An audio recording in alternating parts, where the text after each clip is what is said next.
Hi hello అండి. ఇలా నువ్వులు ధనియాలు పొడి చేసి కాకరకాయ వేస్తే పిల్లలు చాలా ఇష్టంగా తింటారు. పిల్లలకేంటి పెద్దవాళ్ళకి అందరికీ చాలా నచ్చుతుందన్నమాట. అస్సలు చేదనేదే ఉండదండి. ఒక వారం వరకు కూడా చక్కగా నిలువ ఉంటుంది. ఇందుకోసం నేను 3/4 కేజీ కాకరకాయలు తీసుకున్నాను. ఒక 5 ఉల్లిపాయలు తీసుకున్నానండి. మీడియం సైజు ఉల్లిపాయలు ఒక 5 తీసుకొని సన్నగా పొడుగ్గా తరిగి పెట్టుకున్నాను. అలాగే కాకరకాయలు కూడా ఉప్పు నీళ్ళల్లో వేసి బాగా మధ్యకి ఒక 2 ముక్కల్లాగానే కట్ చేశాను. అలా చేసినందువల్ల మనం ముక్క ఉడికించుకున్నాక చిదిరవకుండా ఈక్వల్ పీసెస్ చేసుకోవచ్చు అన్నమాట. ఇంకా ఆలస్యం ఎందుకు, రెసిపీలోకి వెళ్ళిపోదామండి. ఈ కాకరకాయ సాంబార్లో కానీ పప్పులో కానీ ఉత్తిగా కలుపుకున్నా కూడా రైస్లో చాలా చాలా బాగుంటుందన్నమాట. ఇది కొంచెం ప్రాసెస్ ఏనండి, కాకపోతే నిలువ ఉంటుందన్నమాట. ఇది నీటిలోకి వేయటానికి ఒక స్పెషల్గా ఇలా పొడి చేసుకొని పెట్టుకుంటే ఈ పొడి రైస్లో కూడా ఉత్తిగా కలుపుకున్న నెయ్యి వేసుకొని చాలా బాగుంటుందండి. అంత టేస్టీగా ఉంటుంది. ముందు ఈ పొడి ఎలా చేసుకోవాలో మనం ఒకసారి చూద్దాము. పొడి చేసుకోవడానికి మిక్సీ జార్లో ఒక ఫుల్ గార్లిక్ అండి, ఒక వెల్లుల్లి మొత్తం నేను పాయలుగా వేశాను, ఒక హ్యాండ్ఫుల్ వేయించిన శనగపప్పు, ఒక 2 స్పూన్ల వరకు నువ్వులు, ఒక స్పూన్ ధనియాలు, ఒక స్పూన్ జీలకర్ర, టేస్ట్కి సరిపడా సాల్ట్, ఒక 2 స్పూన్ల వరకు నేను ఇందులో కారం వేసుకున్నానండి. కారం మళ్ళీ ఇంకొక స్పూన్ మనం యాడ్ చేసుకోవాల్సి వస్తుంది. దీన్ని బరగ్గా కోర్సుగా మిక్సీ పట్టుకున్నాను అనమాట. పట్టుకొని దీన్ని మనం ఒక బౌల్లోకి తీసుకొని పక్కకు పెట్టుకుందాం. ఇప్పుడు కాకరకాయలని 2 ముక్కలు కట్ చేశానండి. దీనిలో కొంచెమే ఒక గ్లాస్ వరకు నీళ్లు పోసాను. నీళ్లు పోసేసి 4-5 రెబ్బలు చింతపండు కూడా కొంచెం నానబెట్టిన నీళ్ళల్లో ఉంచి ఆ చింతపండు కూడా యాడ్ చేసి కొంచెం ఒక స్పూన్ వరకు ఉప్పు పసుపు వేసేసి మీడియం ఫ్లేమ్లో స్టవ్ మీద అవి బాగా కలిసేలా చేసి మీడియం ఫ్లేమ్లో స్టవ్ మీద పెట్టి ఉడికించుకుంటున్నాను. ఇవి మెత్తగా ఉడికిపోకూడదండి. కొంచెం ముక్క గట్టిగా ఉన్నప్పుడే మనం స్టవ్ ఆఫ్ చేసుకొని ఆ నీళ్ళన్నీ డ్రైన్ చేసుకొని ఒక జల్లి గిన్నెలో వేసుకున్నాను. ఇప్పుడు మళ్ళీ అదే గిన్నెలోకి ఈ డ్రైన్ చేసిన ముక్కల్ని మళ్ళీ వేసేసి 1 నిమిషం స్టవ్ మీద ఉంచేస్తే వాటిలో ఉన్న వాటర్ అంతా కూడా ఇంకిపోతుందన్నమాట. అప్పుడు ముక్క మనం ఏ షేప్లో కావాలంటే ఆ షేప్లో కట్ చేసుకోవచ్చు. నేను ఇలా కట్ చేశానండి.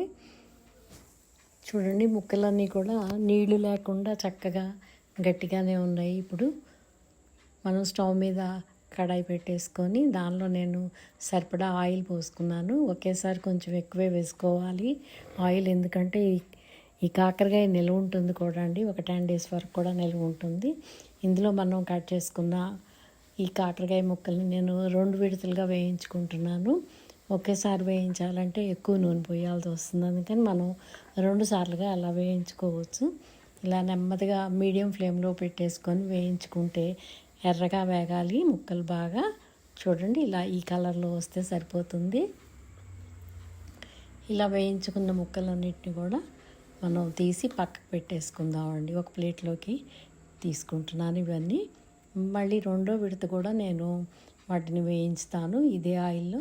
మనకి కూర అంతా అయిపోయే వరకు ఈ ఆయిల్ సరిపోతుంది, ఎక్స్ట్రా ఏమి యాడ్ చేయక్కర్లేదు.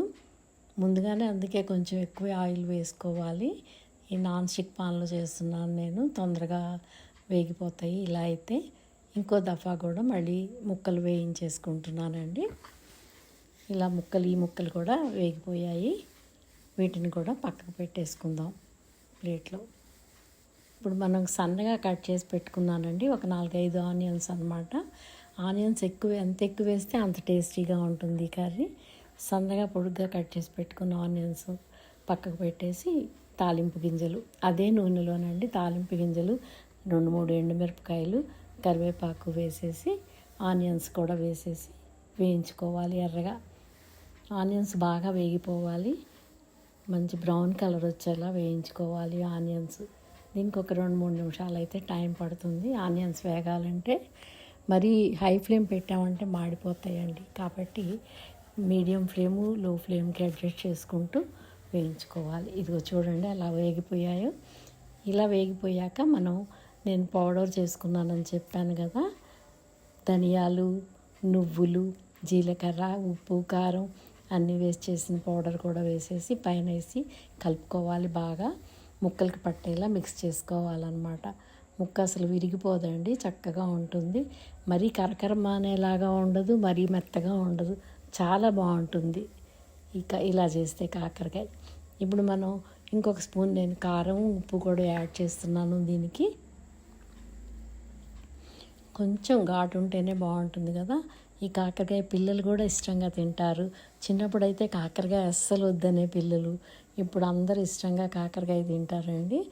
ఇది సాంబార్లో కానీ పప్పులో కానీ చాలా చాలా బాగుంటుంది. ఉత్తిగా అన్నంలో కలుపుకున్నా కూడా చాలా రుచిగా ఉంటుంది. అది కాక మనకి వారం 10 రోజుల వరకు నిలవ ఉంటుందన్నమాట. ఇప్పుడు చివరిగా మిగిలిన పొడి కూడా దీనిపైన చల్లేస్తున్నాను. చల్లేసి కలిపేసి పక్కకు పెట్టేసుకోవచ్చు. ఇందులో ఫైనల్గా ఒక ఇంగ్రీడియంట్ యాడ్ చేయాలండి. అదేంటంటే చిన్న స్పూను షుగర్ యాడ్ చేయాలి. చేస్తే అప్పుడు టేస్ట్ అనేది చాలా ఎన్హాన్స్ అవుతుంది. కాకరకాయ చాలా చాలా రుచిగా ఉంటుందన్నమాట. ట్రై చేస్తారు కదా. బాయ్ అండి.